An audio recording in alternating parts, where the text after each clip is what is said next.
বারাণসী ট্যুরের প্রথম দিন আমরা গিয়েছিলাম মণিকর্ণিকা ঘাট, কাশী বিশ্বনাথ ধাম এবং শ্রী কাল ভৈরবনাথ মন্দির।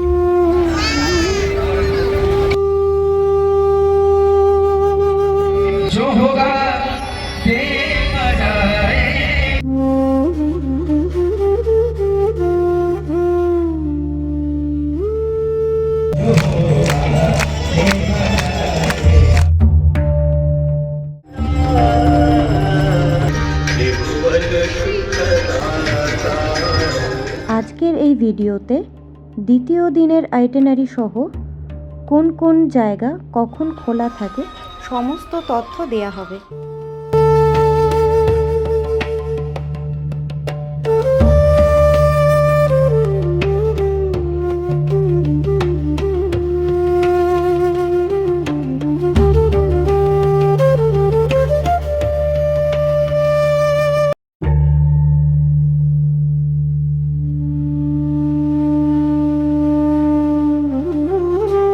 শ্রী সত্যনারায়ণ তুলসী মন্দির। এটি একটি বিখ্যাত হিন্দু মন্দির যা ভগবান রামের উদ্দেশ্যে নিবেদিত এবং 1964 সালে নির্মিত। এখানেই কবি তুলসীদাস ষোড়শ শতাব্দীতে বিখ্যাত রামচরিতমানস লিখেছিলেন বলে বিশ্বাস করা হয়। সাদা মার্বেলে তৈরি এই মন্দিরের দেয়ালে রামচরিতমানসের শ্লোক ও দোহা খোদাই করা আছে, যা এক অনন্য শৈল্পিক নিদর্শন। মূল গর্ভগৃহে সীতা, লক্ষ্মণ এবং হনুমান সহ ভগবান রামের মূর্তি রয়েছে।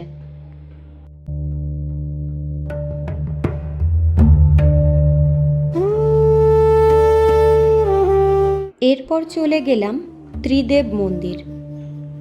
এই মন্দিরটি তার অত্যাশ্চর্য স্থাপত্যের জন্য বিখ্যাত। এর মেঝে এবং ছাদে মার্বেলের সূক্ষ্ম কারুকার্য রয়েছে।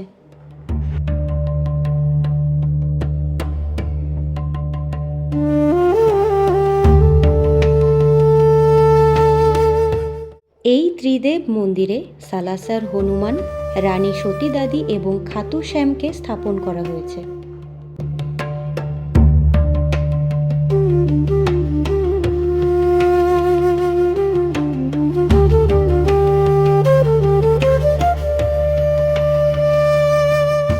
সন্ধ্যায় এখানে দর্শনার্থীদের সমাগম হয়, যখন মন্দিরটি সম্পূর্ণরূপে আলোকিত হয়ে এক প্রাণবন্ত ও আধ্যাত্মিক পরিবেশের সৃষ্টি করে। প্রায়শই ঐতিহাসিক মন্দিরের সঙ্গে গুলিয়ে ফেলা হলেও এই নির্দিষ্ট ত্রিদেব মন্দিরটি তার প্রাচীন ঐতিহাসিক উৎসের চেয়ে বরং নতুন ও বিস্তারিত নির্মাণ শৈলীর জন্য অধিক পরিচিত।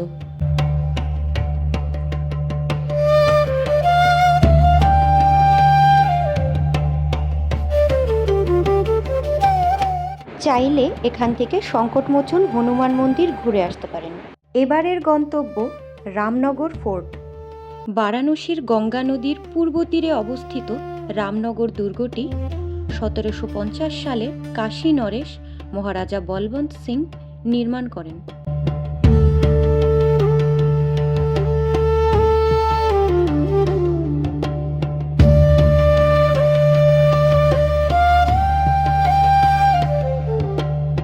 মুঘল শৈলীতে লাল বেলে পাথর দিয়ে নির্মিত এই ঐতিহাসিক দুর্গটি বেনারসের মহারাজার পৈতৃক নিবাস হিসেবে ব্যবহৃত হয়।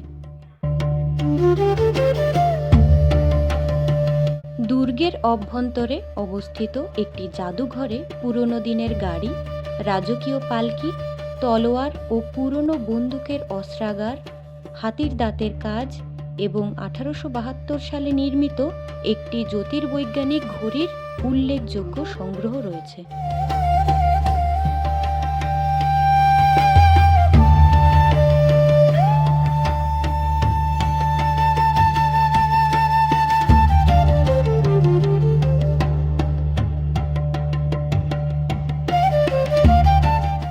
দুর্গটির বৈশিষ্ট্য হল এর মজবুত লাল বেলে পাথরের দেয়াল, খোদাই করা বারান্দা, খোলা প্রাঙ্গণ এবং নদীমুখী মনোরম মণ্ডপ।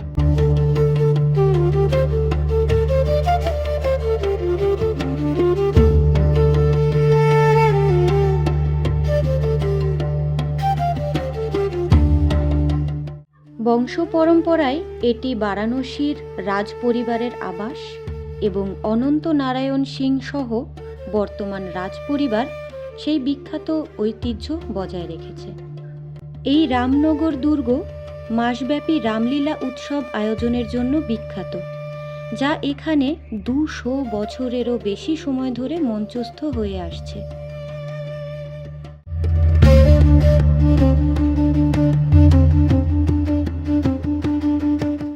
রামনগর ফোর্ট থেকে বেরিয়ে গঙ্গা পেরিয়ে এবারের গন্তব্য প্রায় 15 কিলোমিটার দূরে।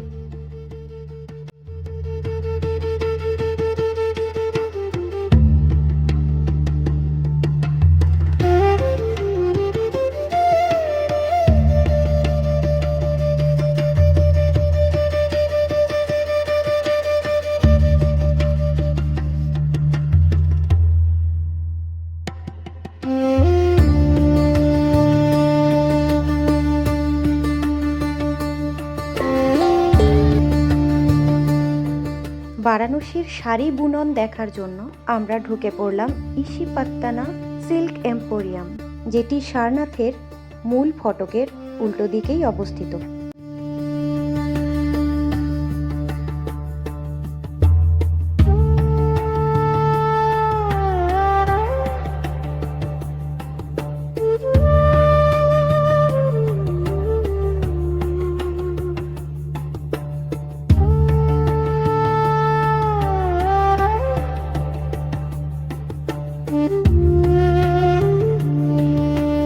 মূল গন্ধকুটি বিহার। এখানে গৌতম বুদ্ধ জ্ঞান লাভের পর তার প্রথম বর্ষাকাল অতিবাহিত করেছিলেন বলে বিশ্বাস করা হয়। সারনাথে অবস্থিত এটি একটি গুরুত্বপূর্ণ বৌদ্ধ তীর্থস্থান। গৌতম বুদ্ধের এই জীবন আকারের স্বর্ণ মূর্তিটি অভ্য মুদ্রা অর্থাৎ তার প্রথম ধর্মোপদেশ দেওয়ার ভঙ্গিতে বানানো হয়েছে। এই ফ্রেস্কোগুলো তৈরি করেছেন বিখ্যাত জাপানি চিত্রশিল্পী কোসেৎসু নোসু। জাপানের রাজকীয় সরকারের দেওয়া এই কাজে তিনি 4 বছর ধরে কাজ করেছিলেন, যা 1936 সালে সম্পন্ন হয়। এই চিত্রকর্মগুলো 44 মিটার দীর্ঘ এবং 4 মিটার উঁচু, যাতে বুদ্ধের জন্ম থেকে মৃত্যু পর্যন্ত তার জীবনের বিভিন্ন পর্যায় চিত্রিত আছে।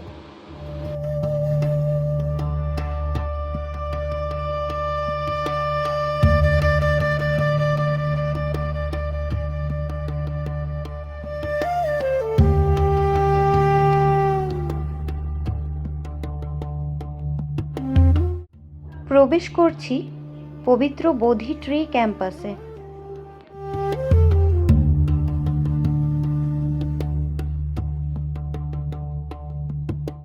ভগবান বুদ্ধ এখানেই তার 5 জন শিষ্য তথা কৌণ্ডিন্য, অশ্বজিৎ, ভদ্রিক, বাষ্প এবং মহানাম নামক 5 জন প্রাক্তন সঙ্গীকে প্রথম শিক্ষা প্রদান করেন।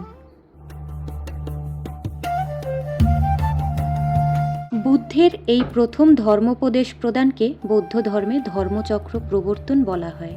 এই উপদেশের মাধ্যমেই তিনি বৌদ্ধ ধর্মের মূল ভিত্তি 4 আর্য সত্য এবং অষ্টাঙ্গিক মার্গ ব্যাখ্যা করেছিলেন।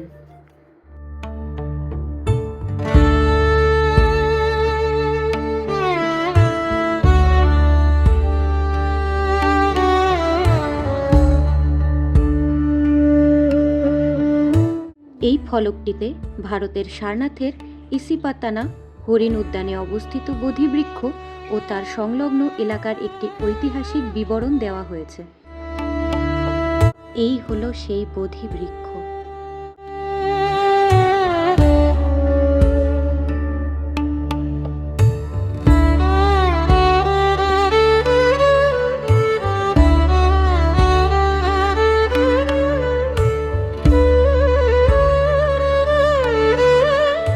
ভক্তরা জ্ঞান ও ইতিবাচক আধ্যাত্মিক শক্তি সঞ্চয়ের জন্য এই মণিচক্র ঘোরান। চাকাটির প্রতিটি ঘূর্ণন এর ভেতরের মন্ত্র জপ করার সমতুল্য।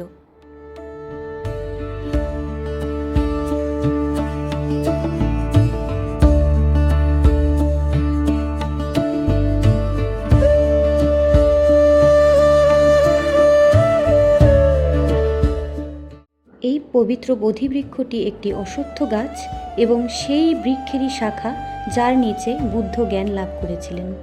এই অতিকায় ব্রোঞ্জের ঘণ্টাটি জাপানের রাজপরিবারের পক্ষ থেকে মন্দিরকে উপহার দেয়া হয়।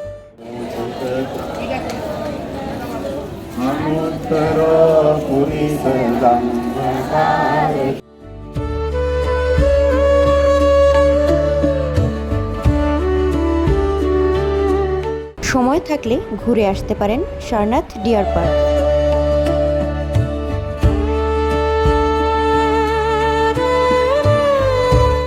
মহাবোধি সোসাইটি দ্বারা নির্মিত এই মন্দিরটি হল মৈত্রী বুদ্ধ মন্দির। শ্রী দিগম্বর জৈন মন্দির একাদশ জৈন তীর্থঙ্কর ভগবান শ্রেয়াংশনাথের জন্মস্থান।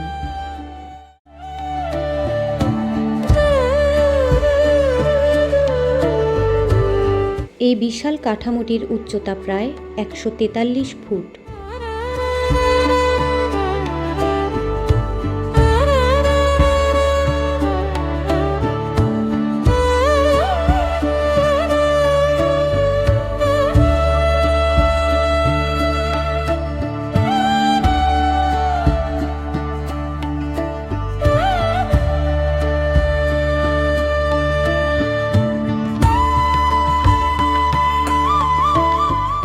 সারনাথ আদি বৌদ্ধ ধর্মের এক জীবন্ত নিদর্শন, যা বিভিন্ন আক্রমণের সময় ব্যাপকভাবে ক্ষতিগ্রস্ত হলেও এর অপরিসীম ঐতিহাসিক ও ধর্মীয় মূল্যের জন্য পুনরুদ্ধার ও সংরক্ষণ করা হয়েছে।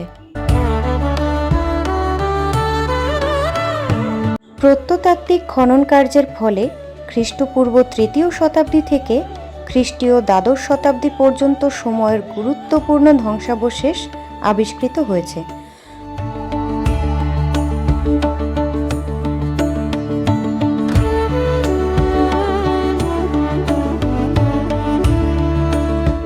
এই ধ্বংসাবশেষের মধ্যে অন্যতম ধামেক স্তূপ, অশোক স্তম্ভ এবং ভারতীয় প্রত্নতাত্ত্বিক জরিপ বিভাগ দ্বারা রক্ষণাবেক্ষণাধীন অসংখ্য মঠ।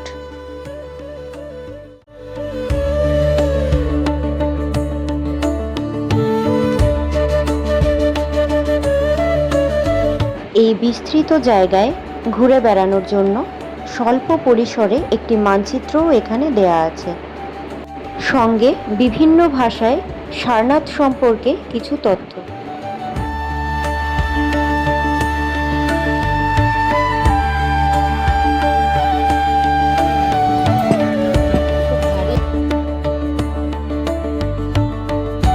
সারনাথে ঘুরতে এসে এই রকম কিছু স্মৃতি সঙ্গে নিয়ে যেতেই পারেন।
এটি বিশ্বজুড়ে শান্তি ও সম্প্রীতির প্রতীক হিসেবে নির্মিত অন্যতম স্তূপ।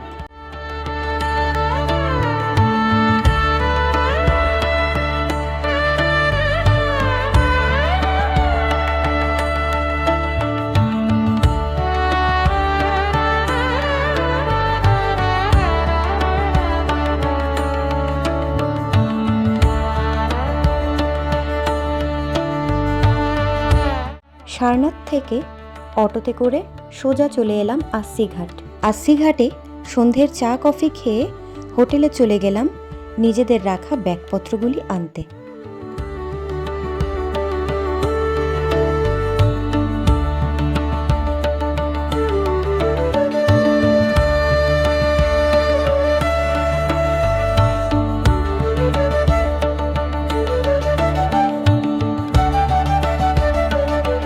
রাত 10:10-এর অমৃত ভারত এক্সপ্রেস বারাণসী জংশন থেকে কাল সকালে শিয়ালদা পৌঁছাবে 10টার মধ্যে। পাখির চোখে বুঝি কিছুটা এরকমই লাগে বারাণসী জংশনকে। 9:30টার মধ্যে ট্রেনে উঠে গেলাম। বেশ ভালো একটা ট্রেন জার্নির পর মোটামুটি সকাল 10:10 নাগাদ আমরা শিয়ালদা পৌঁছে গেছিলাম। ফাইনালি শিয়ালদা নেমে গেছি, এবার বাড়ির পথে। Bye bye.